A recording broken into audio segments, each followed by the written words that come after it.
Hello everyone, hope you're doing well. It is back to discount time, and this time for the USSR, or Russia. We've had a look at US and Germany. It's now time for one of the nations, which I think probably has the most GE premiums across the board. There's a crazy amount, at least for the ground portion.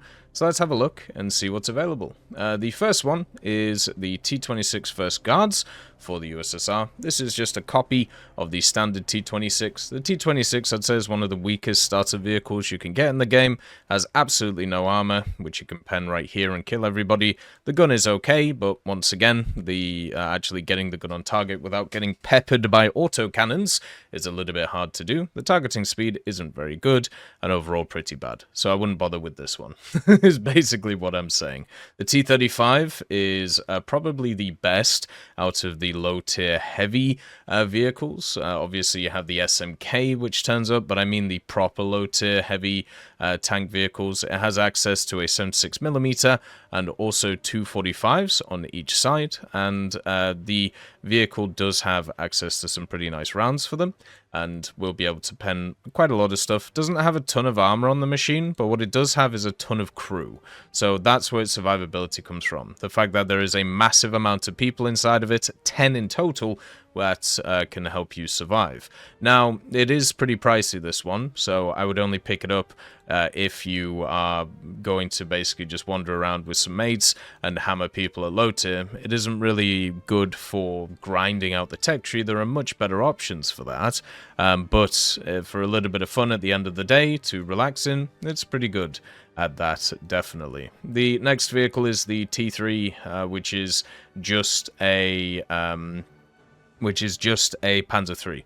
So if you like the Panzer III, you like this one. It just has the standard 50mm, the short-barreled one, so not as much penetration as the long-barreled 50mm, but it does have still a decent amount to go through everything. It's a solid vehicle, you know, there's nothing wrong with it at all.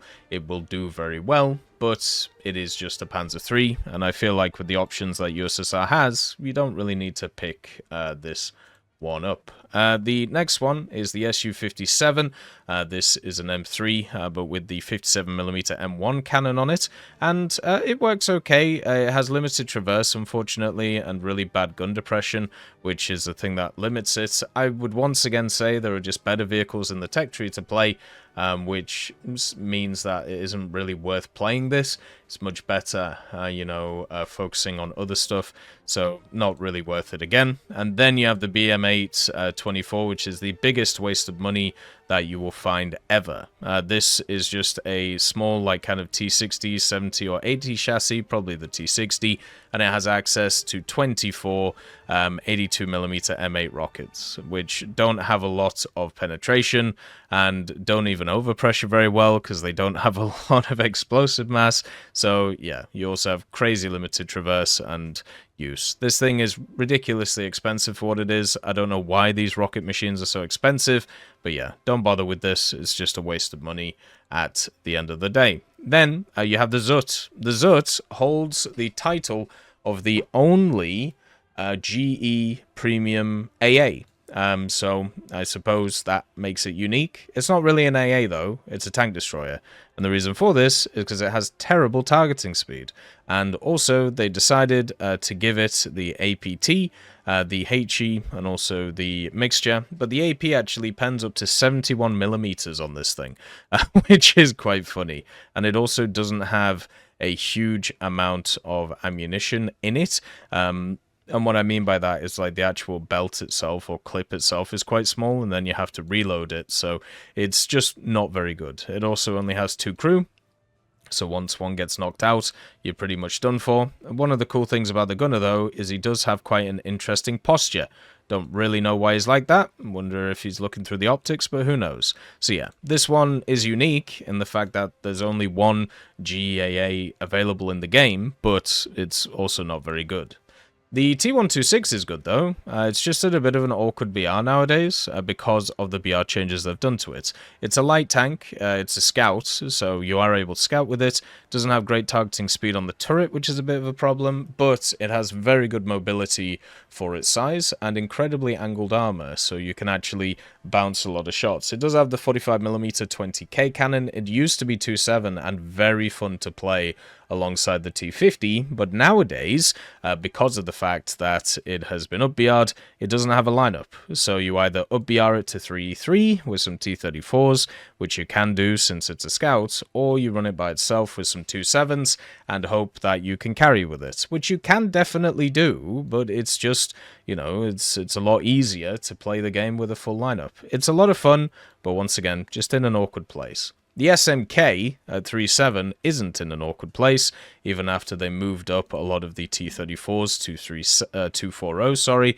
It still will do very well as a vehicle. Has access to the 76mm L11 from the KV and the 45mm from the T126 that we just talked about, and does do a ton of damage. Also has some pretty good armor on the front, not the best, but good enough to be able to stop a lot of shells, and it has a ton of crew.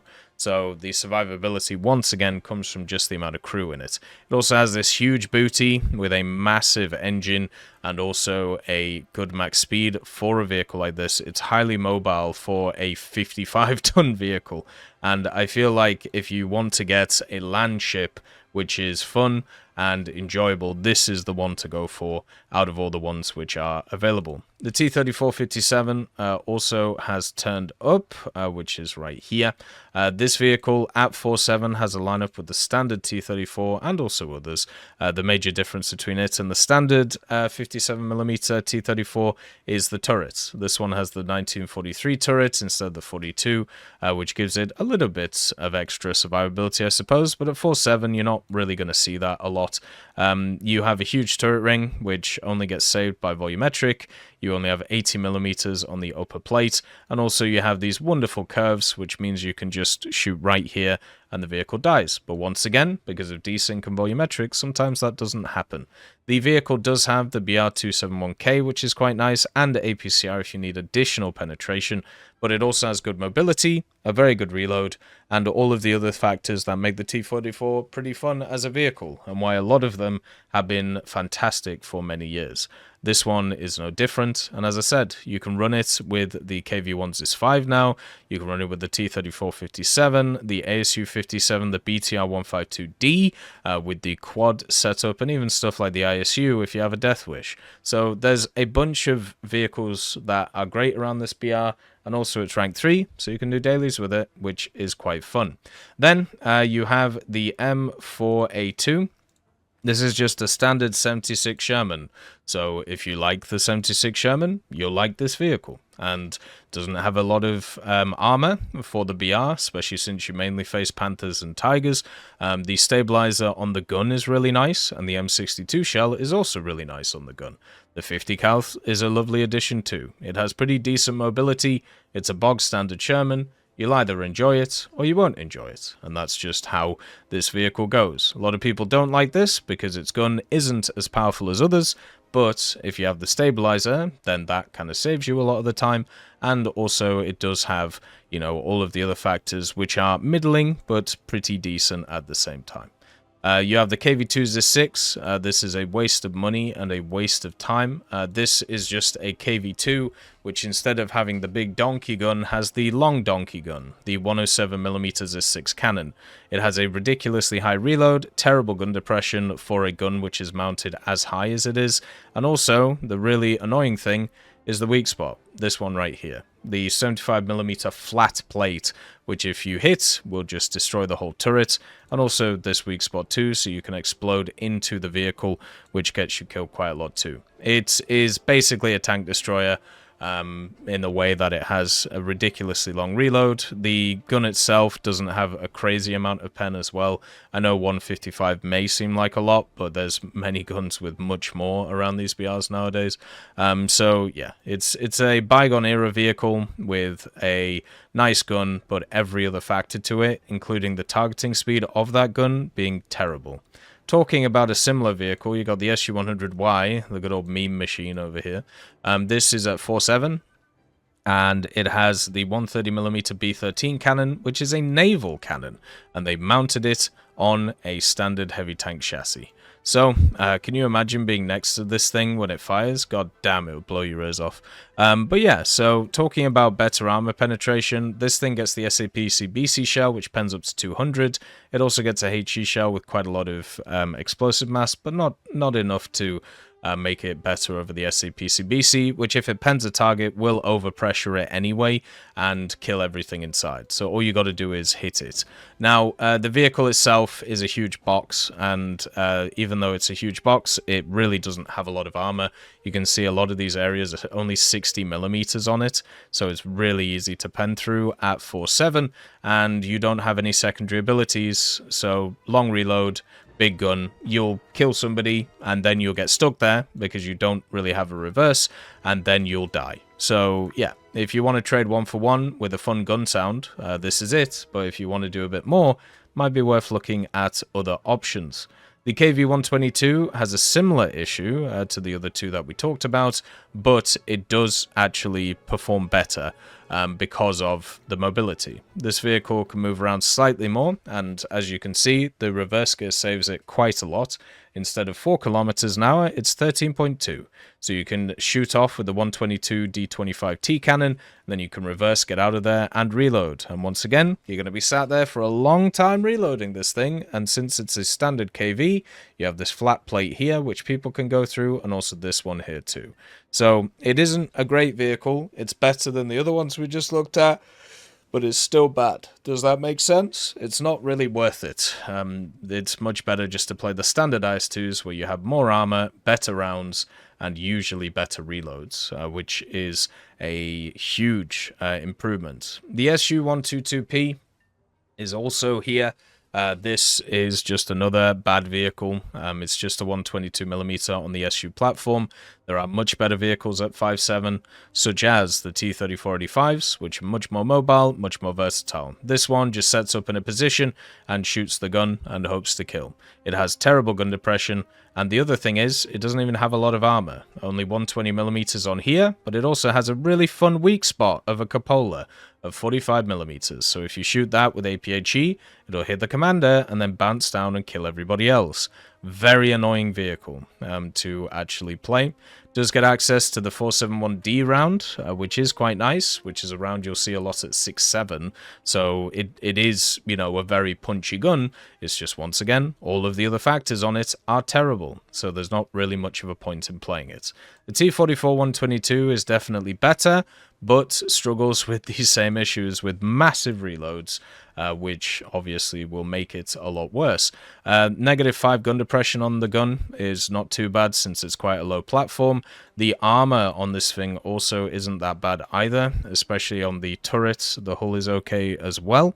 But the major issue is the reload on the gun. Even though you can pen a lot with the 471B and, you know, destroy targets, a lot of the heavy tanks that you face won't actually, you know, you'll have to aim in specific areas to penetrate it. It isn't just point at target and blow up.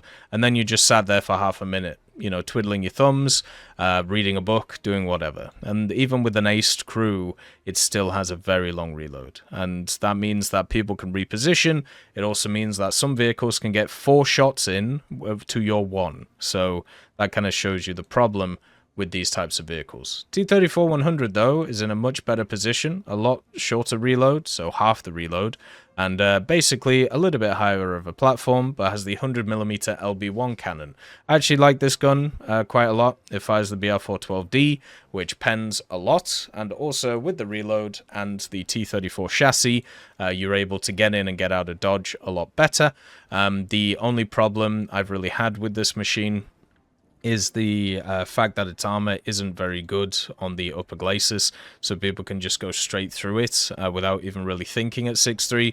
But I would say this one is in a lot better of a position than pretty much all of the other ones that we just talked about in the tech tree. So if you're going to give a rank 4 premium a go, I would say the T-34-100 is the one to pick.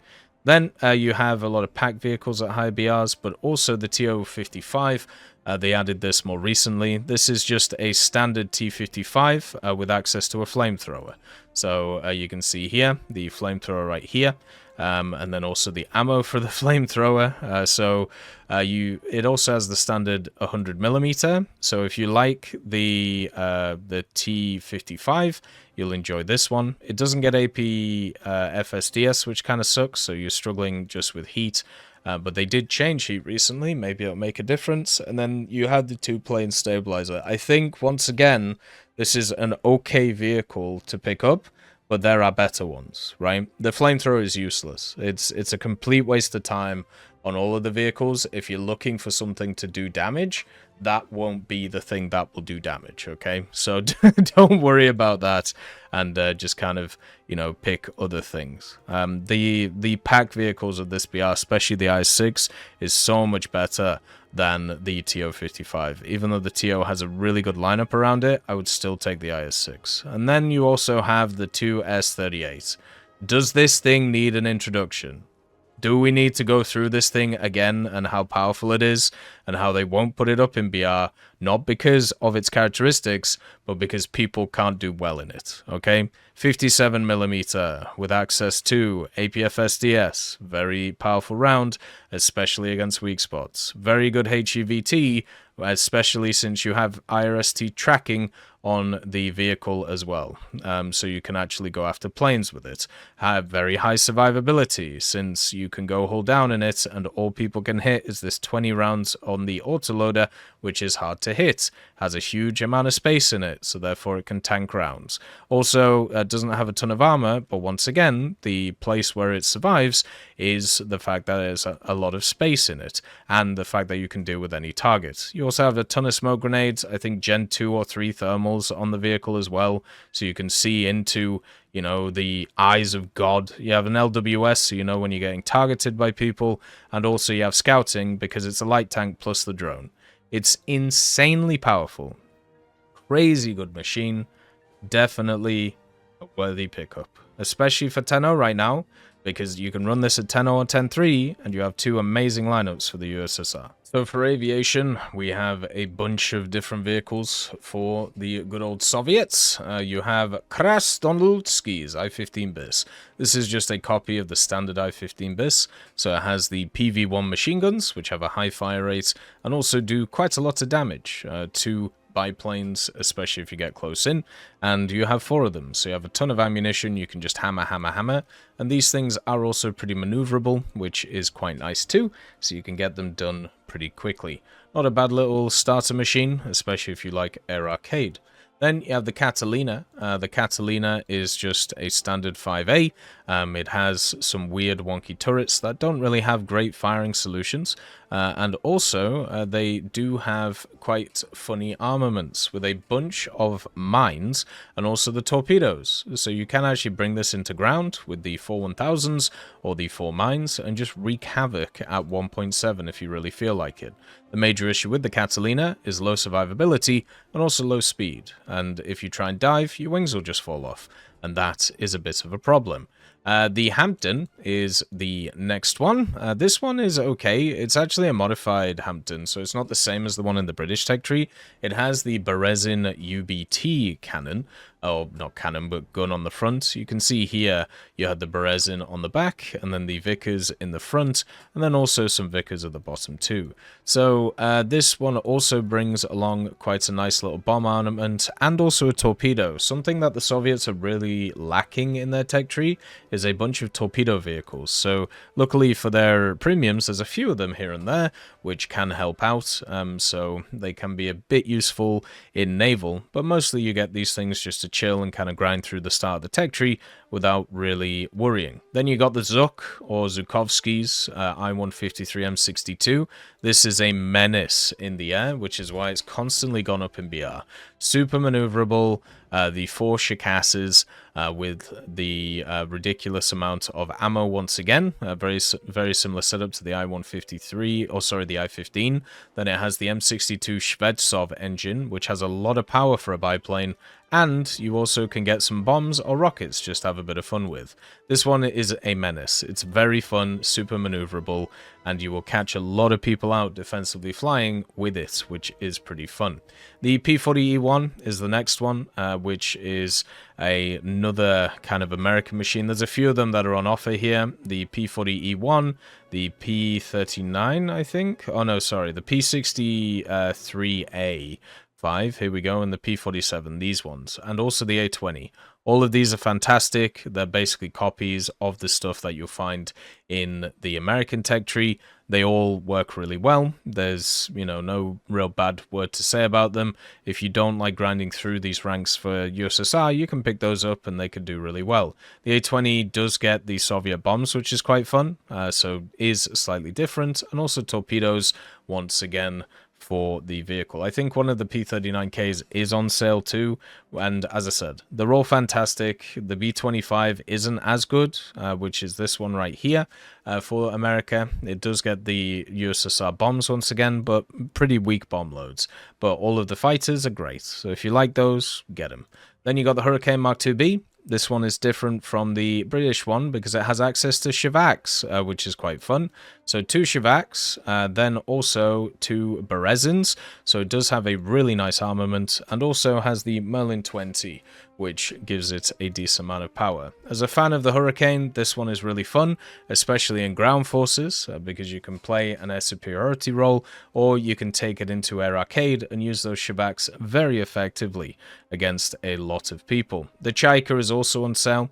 Chaika is very fun. It's another one of these, just like Zhukovsky's, which is quite low in BR, but quite high in BR compared to a lot of other biplanes, and has 2 20mm Shivaks, so a hell of a set of firepower for a biplane. And as I said, it's super maneuverable with the Svetstov M62, and you can just wander around the air and just hammer people with the 20s. It also does get, once again, some bombs and rockets that you can use if you want to take it into ground and have a bit of fun, but I think mainly Air Arcade is the place where that one's really good, where you can throw it around the air. The I-16 Type 28, this one is the heavy I-16, meaning that it has a really good armament in the form of the 220s and also the Shikasses, but it's really heavy because the engine can't keep up with the additional weight of the guns. So it actually can't fire itself around the place very well, and a maneuverable aircraft has just become an aircraft which is way too low on energy all the time, especially with the dual propeller. So yeah, this one isn't good. It doesn't work well, and it's much better just getting the biplanes if you want that type of playstyle at this BR. Then, after all of the American planes, you have the Su-6. This is just an Su with the Svetstov M71 engine. It does have the 23mm from the IL-2s, which means that you can pop a lot of AI targets in a realistic and arcade, which is quite nice, and also have quite good penetration for ground forces, and I suppose naval too, against a lot of the coastal machines that are around. You can see here nearly 50mm a pen with the AP, which works wonders, especially in stuff like air realistic. And then you have some 4 Shikasses to deal with vehicles which are a little bit less armored, but you don't have the turret on this one, which means that your survivability is a lot less. You do have some pretty fun bomb loads though. Not hugely massive bombs, but you can take these funny 25 kilo bombs if you want and have a bit of fun with it. But I think the main force of this are the guns. And if you like doing strike attack stuff, especially since this is a rank 4, you can do all your dailies and specials with it. You can have a good time with it. Then you got the BE6, which is right here. B6 is just not very good. It's good at one thing, and that's trading 1 for 1, because it has access to the 23mm, 2 joules in it. So you have the joule set right here, and then you also have the joule set right here. So if you come from above the vehicle, you'll get hammered. If you come from below the vehicle, you'll get hammered by these, and if you come From the front, you'll only have to deal with one 23, but it'll still be pretty rough. These 23mm NR23s do a lot of damage, which is why, you know, they can work very well. And also, this vehicle does get access to some pretty fun bomb loads, but once again, its survivability or getting to the base is low because its speed is very low. So you're going to have to use the guns to defend yourself, and that means you'll probably get shot down, but you'll get a kill in return because the guns are pretty good.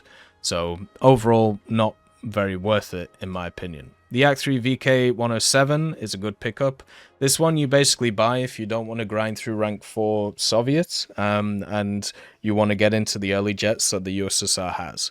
And the reason for that is because rank 4 Soviet has a lot of duds in it, and that means they're not very good. In the current meta, they're a lot better than they used to be, because the old meta used to be much more higher altitude, where nowadays it's much more, you know, fighting in a kind of diagonal way downwards, but still they're not exactly great. The Act-3 VK-107 is very fun though. Has good 20mm, very good speed thanks to the M107A engine here with a lot of power behind it, and good mid-altitude to low-altitude maneuverability. A very, very nice vehicle to play. The SU-11 is also on sale. This one is not as good as it used to be because it got up BR'd, and a bunch of things also got down BR'd, meaning that they're going to face this and kind of hammer it, which sucks for it. It won't be as powerful as it was, but then again, it was allowed to be powerful for an incredibly long time and do a lot of damage to the matchmaker. It has 137, 223s, and also gets independent bomb drops on both of its 250 kilo bombs, meaning you can get pretty good, you know, bomb drops with it, and then finish it off with the 37s in ground forces. But right now, it's probably not in the best position in terms of a matchmaker and air realistic, but in ground it'll still do its job, which is what you want. The next vehicle is the Bish. The Bish got down BR'd recently and will actually be a terror in the sky right now. So, a very powerful engine. Its guns have always been the weak point, but if you can work them out, it can do very well. Your flight, you know, mobility or maneuverability is not great at high speeds, but at every other speed it's very good. And it also has CCIP nowadays for its rockets. So even though they're angled down, you're able to hit people with them, which is quite nice. You also have access to the S5Ms, the S5Ks, and the S1s. So the S5Ks, obviously the ones with penetration, so you can do a lot of damage with these as you go through. And the S1 rockets are a lot bigger and have a lot more explosive on them, so you can just hammer people and try and overpressure them with these two. This is going to be a fantastic vehicle in ground, and still a very competent fighter in air, along with the MiG-15 and the standard MiG-15 BIS that is around the place too. The Ag-38, not so much. This is just an R60 launcher. So what you do basically with this thing is you bring along maybe like one gun pod or just like 4 R60s.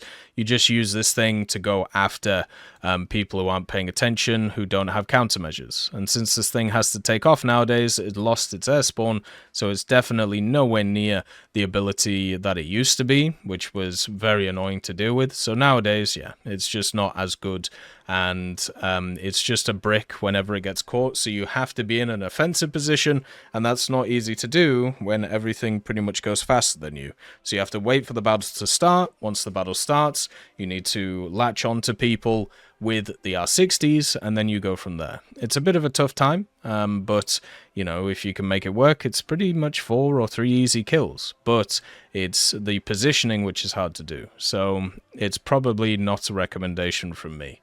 The MiG-21S is also here. This one is one of those which I see all the time getting played and all the time getting annihilated. And the reason for this is because even though it has the nice Tamansky engine, it doesn't get any countermeasures at 9.7, and its missiles are pretty bad too. It gets 2 R3Rs and R3Ss. A lot of people go high with R3Rs to be able to try and use them. There's many counters to these things nowadays, and the R3Rs don't turn very well. The radar also on the MiG-21S isn't that good. It was quite fun playing the F-8E Crusader and just annihilating these things with the AIM-9Cs because they weren't paying attention or they just couldn't get away from the radar lock. But the R3Ss are also not very good. So basically you get 4 missiles which are not great at the BR. You get a good, you know, I suppose, speed and maneuverability in this thing until the third turn, where you lose everything and become a brick, and you have the 23mm, which also isn't very good, and you get no countermeasures. It's definitely a no from me. For Naval, we have a ton of options for Russia, and most of them are pretty good, I would actually say. The first one is the G5 Shevak. This is just the same as the standard G5, but has a 20mm instead of a 12.7. The G5 is incredibly fast, and also is great for capping kind of capture points at the end of battles or at the middle of the battles, especially at higher BRs, and also get some torpedoes, so you can have a bit of fun with it too. But yeah, the main thing is the speed of this. You know, you're running around at a crazy speed to be able to get to different areas. Well worth it, but you can just play the standard one, which has exactly the same speed and moving around, and do the same thing. Then we have access to the PR123K A11. This is another one that's super speedy, mainly because it has this setup, so it can pitch itself out the water and go super quick. Has the 14.5 KPVs and also the torpedoes, and I'm pretty sure this one's available in the Warband shop, isn't it? So it might just be worth getting it through there, just because of the fact that it won't be too hard to get, and you can get it for free. So yeah, there it is. It's right here. So I would just pick it up from there, but it is a very powerful machine. It works really well and is quite fun. The next one is the 1204. I've never enjoyed this one. It's got the PT-76 turret with some cool writing on it, but the 76mm doesn't one-shot coastal machines. It doesn't have enough HE in it and doesn't do enough against machines with armor. So you're basically stuck with a dual 14.5 KPV, which does a lot of damage to coastal machines, but it's in an awkward firing position and means that you have to increase your silhouette to be able to hit stuff. And this thing has no survivability and no crew. So for me, this is a no-go. Doesn't really feel very good. There's a lot better vehicles. Then you have the MPK PR186. So this is one of those armored barges or armored boats that the Soviets have, and it has a ton of armor on it, which means that it can stop a lot of rounds from many different coastal machines. Can't really do anything against destroyers, but against coastal stuff it can do pretty well. Also has a nice armament, 285mm, a 37mm right here with awkward firing angles, and then also some Dishkas too, just to kind of sort it out as well. It sits low in the water, so it has a pretty low silhouette, and as I said, the armor saves it quite a lot. Most of the time in this thing, since it isn't very fast, you kind of just wander towards a cap point, fight things as you go, try and do some damage to them, and then end up getting bombed or blown up by a destroyer. So if this was just coastal and there wasn't any blue water stuff, it would have a good time, but it doesn't, because it isn't. You got the Rosomachcha. This is a PR50, which means it has 3 100mm single-mounted guns. They have an okay fire rate, 400mm, and also has some 37s and 25s, and some pretty weak torpedoes, if I'm honest, only going 10 kilometers in the water, especially at 4.0. This vehicle is worthless, mainly because of the fact that it goes against destroyers and doesn't have a proper spawn, meaning that it spawns with the destroyers usually, or even if it spawns in the coastal area, when it can, it will still just get annihilated by destroyers. This is just a weak destroyer if you have a look at it from the game perspective, so it just doesn't work very well. The next vehicle, though, does work pretty well. The MPK PR12412P. This is a rank 4 vehicle with access to the 30mm AK-630, which is a rapid fire gun, which you only have to worry about overheating, and then also it has a 76mm punchy gun in the front. This is a fantastic vehicle for dealing with a lot of early coastal engagements, fighting over the central caps. It does also get a bomb mortar set up right here, and then also torpedoes if you want to use them, but I've never been able to use them properly since they are stationary, so you have to move the vehicle side to side to get them working, and it's a pretty big target, so you don't actually want to face destroyers in this, you just want to face coastal stuff. So if you don't have access to the big bangers of the Soviet tech tree, like the 206 here, or the standard MPK with the 57s here, or the 2A6M, or the 12412, this one can be a really good way of actually getting to these things to be able to use them. I would still take the 206 over the 124, but the 124 is a very good backup to it if you don't have the 206. Moving on to the blue water stuff, you got the Kirch, just a standard, vehicle, which is the copy of, is it the Frunz? I believe it's the Frunz, or it's at least very similar to the Frunz. This just has very weak 102s, not a great secondary armament, and pretty bad torpedoes too. Don't bother with this, just research past it. The Ryanese in a little bit of a better situation with the 4 130mm. A lot of these Soviet machines have these 130s at pretty low BRs, and the thing about these 130s is they have good AP shells with a lot of explosive mass, which can do a ton of damage. They also have pretty good HE and pretty good HEVT, surprisingly too. So these vehicles pack a lot more punch than you may actually realize. They also have some pretty decent secondaries, which are just in a bit of a wonky place, and pretty bad torpedoes. So the Ryanese pretty good.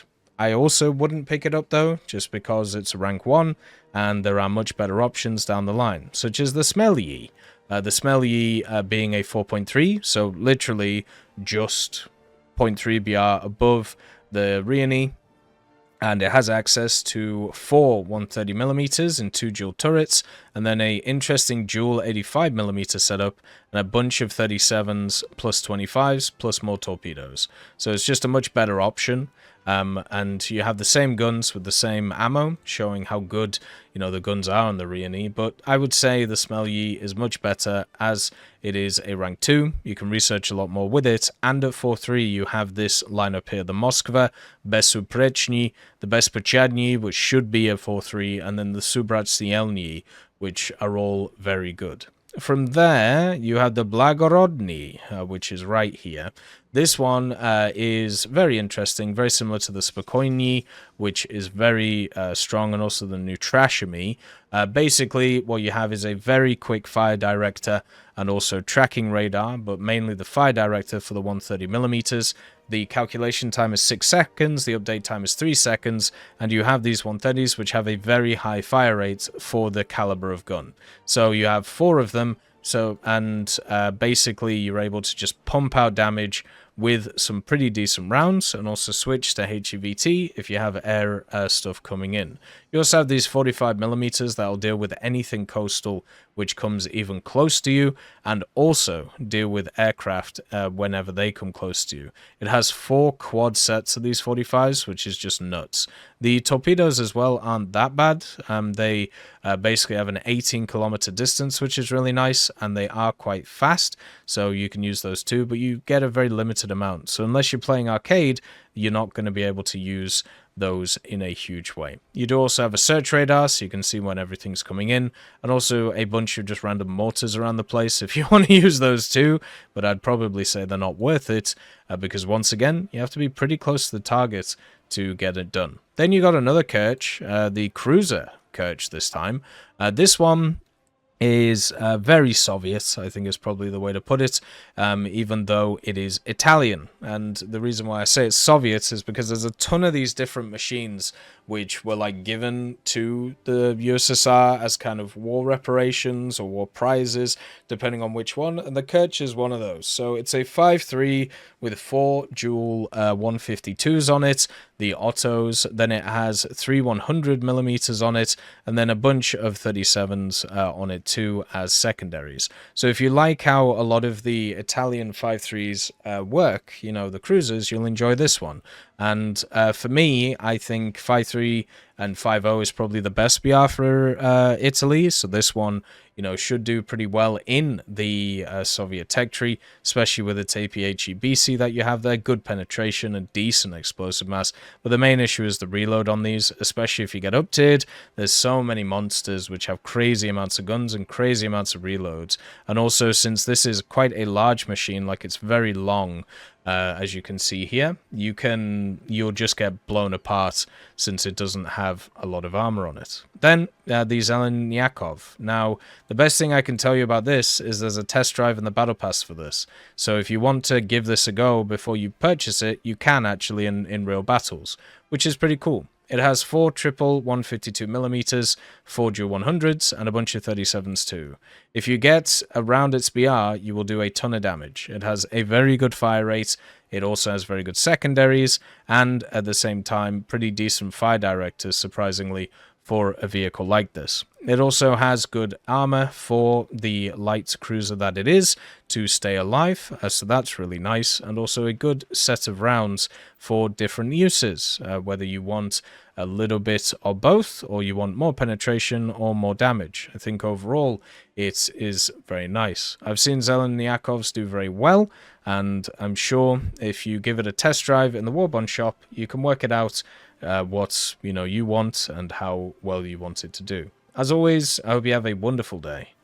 I'll see you next time. I'd just like to thank Tullio Pontecorvo, Brendan Quinn, Carrion Crow, Gus Irenicus, Pieman, Wartinder, Teddy, Daniel Stanton, Martinez, B. Young, Alan Hacker, Ozzy Panzer, Liam Shear, Opium Prime, Lafouche, Cam Arslan, Uncle Bean, and Derek R. for supporting the channel.